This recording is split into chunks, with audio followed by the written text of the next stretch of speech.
ரஷ்யாவில் மருத்துவம் பயில சிறந்த ஒரு அரிய வாய்ப்பு.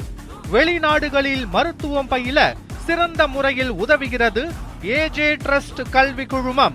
உலகம் தற்போது நிச்சயமற்ற மற்றும் நிலையற்ற சூழலை எதிர்கொண்டு வந்தாலும் இந்தியா தன்னம்பிக்கையுடனும் உறுதியுடனும் தனது வளர்ச்சி பாதையில் தொடர்ந்து முன்னேறி வருவதாக பிரதமர் நரேந்திர மோடி தெரிவித்துள்ளார். பிரதமர் நரேந்திர மோடி தலைமையில் நிதி ஆயோக் கூட்டம் தலைநகர் டெல்லியில் நடைபெற்றது.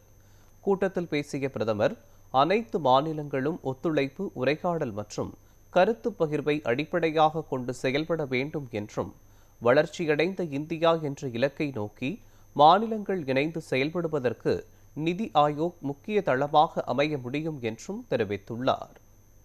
வளர்ச்சியடைந்த இந்தியா என்ற இலக்கை நோக்கி நாடு நகர்ந்து வரும் நிலையில் அனைவரின் கூட்டு பொறுப்பும் அதிகரித்துள்ளதாகவும் பிரதமர் மோடி கூட்டத்தில் குறிப்பிட்டுள்ளார்.